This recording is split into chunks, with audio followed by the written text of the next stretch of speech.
ভান্ডারে কি পিছিয়ে দেবজিৎ সরকার বিজেপি? এই মুহূর্তে সায়নী ঘোষ এগিয়ে, যাদবপুরে কেন্দ্রে তৃণমূল প্রার্থী সায়নী ঘোষ এগিয়ে, যাদবপুর কেন্দ্রে তৃণমূল প্রার্থী সায়নী ঘোষ এগিয়ে। আসানসোলে শত্রুঘ্ন সিনহা তিনি এগিয়ে আসানসোল কেন্দ্রে। একেবারে প্রাথমিক রেজাল্ট, সেই প্রাথমিক রেজাল্টে আসানসোলে এগিয়ে শত্রুঘ্ন সিনহা, এগিয়ে সায়নী ঘোষ, এগিয়ে দেব, ঘাটালের তৃণমূল প্রার্থী দেবও এগিয়ে। এই মুহূর্তে পর কিছু রেজাল্ট আপনাদের দেখাচ্ছি। বীরভূমে দেবতনু ভট্টাচার্য বিজেপি প্রার্থী, দেবতনু ভট্টাচার্য এগিয়ে। যে আসনে বিজেপি দেবাশিস ধর প্রাক্তন পুলিশ কর্তা তাকে দাঁড় করিয়েছিল, কিন্তু তারপরে দেখা গেল তার কিছু তথ্যের ভুলের জন্য তার প্রার্থী পদ পাওয়া হলো না। তারপরে দেবতনু ভট্টাচার্য বিজেপি প্রার্থী তিনি এগিয়ে। উত্তরবঙ্গে মনোজ টিগ্গা আলিপুরদুয়ার কেন্দ্রে এগিয়ে। এই মুহূর্তের রেজাল্ট যা দেখাচ্ছি আমরা, তাতে এখনো পর্যন্ত সায়নী ঘোষ, মনোজ টিগ্গা, দেব, শত্রুঘ্ন সিনহা, অভিষেক বন্দ্যোপাধ্যায়, দেবতনু ভট্টাচার্য এগিয়ে রয়েছেন।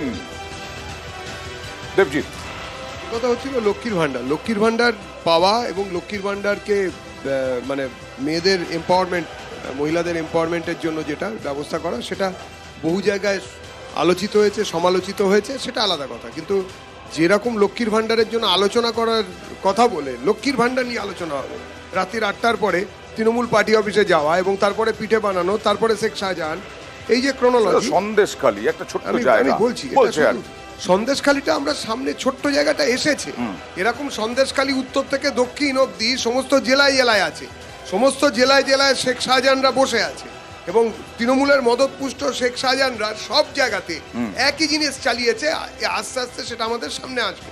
দ্বিতীয়ত, কিরম ভাবে লক্ষ্মীর ভান্ডার চলছে, আপনি দাদাকে, বাড়ির যিনি কর্তা, তাকে 3000 টাকা আচমকা ইলেকট্রিকের বিল দিতে হচ্ছে, তার থেকে 1000 টাকা ফিরিয়ে দিচ্ছেন লক্ষ্মীর ভান্ডার করে বাড়ির মহিলার কাছে।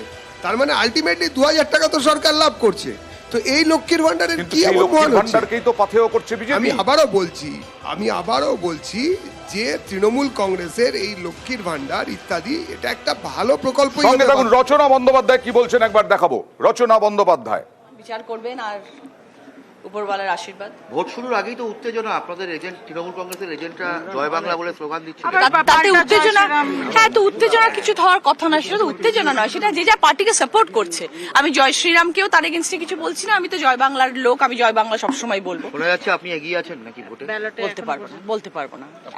এক একটা জায়গা এক এক রকম বলছে, এক্সিট পোল একরকম বলছে, ব্যালট বক্স একরকম বলছে, মানুষ একরকম বলছে, জনগণ কি বলছেন, সবাই সব রকম কথা বলছে, প্রেস একরকম বলছে, আমার ফ্যান্সরা একরকম বলছে, বিভিন্ন। আমার তো মনে হচ্ছে জয় নিশ্চিত। এবার দেখা যাক কি হয়। হারা জেতা নিয়ে কি বলবেন? কিচ্ছু নয়। দেখো, আমি সবসময় মনে করি যে তোমার যেটা কর্ম, তুমি সেই কর্মটা 100% দিয়ে করো। আমি যেটা করেছি বিগত 2 মাস ধরে, আমি অক্লান্ত পরিশ্রম করেছি। এরপরে যেটা হবার সেটা হবে, যেটা তোমার কপালে আছে সেটা তোমার হবে। এক সময়ের বন্ধু ছিল আপনার এবং একসঙ্গে কাজ করেছে, এখনো বন্ধু আছে, এখনো বন্ধু আছে। দেখা সাক্ষাৎ হয়তো হয় না, বহু বছর হয়তো সামনাসামনি হয়নি, কিন্তু এরকম নয় যে ও আমার শত্রু, কোনোদিনও হবেও না আমার শত্রু। ও জয়ী হোক, আমি জয়ী হই, ও বিরোধী পক্ষের নেত্রী হোক, আমি বিরোধী পক্ষের নেত্রী হই, শত্রু তো আমার নয়। বন্ধুর উদ্দেশ্যে কোনো না, আমি তাকে শুভেচ্ছা বার্তা জানাচ্ছি, ও আমাকে জানিয়েছে, আমিও ওকে জানালাম। একটা বিষয় সেটা হচ্ছে যে আপনি জিতবেন, এটা এক্সিট পোলও বলছে, কোথাও গিয়ে আপনিও আশাবাদী এবং হিসেবেও তাই বলছে এখনো পর্যন্ত যতটুকু ব্যালট বাক্স।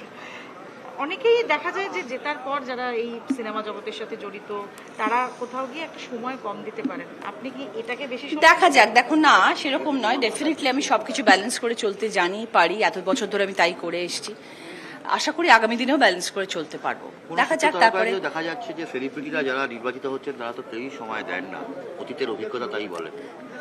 অনেক কিন্তু শতাব্দীরা তো করছে, দেবও করছে, তারাও তো করছে এবং আপনি যদি ভারতবর্ষেরও আর্টিস্টদেরকে দেখেন, তারাও তো কাজ করছে সবাই। বাট চাইলে করা যায়, ইচ্ছে থাকতে হবে। যদি হ্যাঁ, আমি দুটো কাজই, হয়তো প্রেশার একটু বেশি হয় মানুষের, তখন হয়তো কাজের প্রেশারটা একটুখানি বেশি হয়ে যাবে, তো ঘুমের সম্ভাবনাটা কমে যাবে, হয়তো একটু ঘোরাফেরা কমে যাবে, কিন্তু চাইলে করা যায়। হারুন জিতুন যাই হোক, হুগলির মানুষের পাশে থাকবেন। হারি জিতি যাই হোক, আমি খুশি থাকবো, আনন্দে থাকবো। হুগলির মানুষ তো আছে, নিশ্চয়ই নিশ্চয়ই নিশ্চয়ই। যদি দিদি বলেন যে না তুমি তাও হুগলির পাশে থাকো, নিশ্চয়ই কথা থাকবো। হচ্ছে দিদির মমতাদির সঙ্গে সঙ্গে কথা হয়েছে? না, জাস্ট শুভেচ্ছা বার্তা দিদিকে বলছি, দিদি আশীর্বাদ করো যেন সব ভালো হয়। অভিষেকের সঙ্গে কোনো কথা হলো কাউকে নিয়ে? না না না, এখন কিন্তু কথা হয়নি। অভিষেক শুধু আমাদের সবার সাথে গুগল মিট করেছেন এবং সবাইকে বলেছেন সবাই শান্তি মাথায় থাকবে, শান্তভাবে সবকিছু ভালোভাবে করবে। সবাইকে শুভেচ্ছা বার্তা পাঠিয়েছেন, আমাদের সবাই গুগল মিট ভোটের পর তো দেখা যায় অনেক সময় গণনার আপনার পর কর্মীদের গন্ডগোল উদ্দেশ্যে হয়, কোনো বার্তা? এখানে কি বলবেন আপনি? দেখো, আমার মনে হয় না হওয়া উচিত। যেটাই হবে সেটাকে হাসি মুখে অ্যাকসেপ্ট করে নেওয়াটাই শ্রেয়, কারণ আমরা সবাই কর্ম করেছি, আমরা সবাই প্রতিটি মানুষ, শুধু আমি বা বিরোধী পক্ষের নেতৃত্ব সেরকম নয়, প্রতিটি মানুষ যারা আজকে সদস্য হয়ে তৃণমূল কংগ্রেসে রয়েছে পুরো পশ্চিমবাংলার মধ্যে, তারা অক্লান্ত পরিশ্রম করেছে সবাই। তো সেই জন্যে সবাই এটা মাথায় রাখা উচিত যে আমরা পরিশ্রম করার পরে মানুষ বিচার করবেন, উপরওয়ালার আশীর্বাদ থাকতে হবে, তারপরে যেটাই রেজাল্ট হোক না কেন সেটা আমার মনে হয় হাসি মুখে অ্যাকসেপ্ট করে নেওয়া উচিত। কখনো কোনো রকম ঝামেলা আমরা চাই না, করবও না। কর্মীদের উদ্দেশ্যে কোনো বার্তা থাকবে? কর্মীদের উদ্দেশ্যে সেটাই বলবো যে একদম মাথা ঠান্ডা রাখবে, যাই হোক না কেন, জিতি হারি যাই হোক না কেন, হাসি মুখে সেটাকে আমরা মেনে নেব এবং আমরা জীবন পথে এগিয়ে যাব।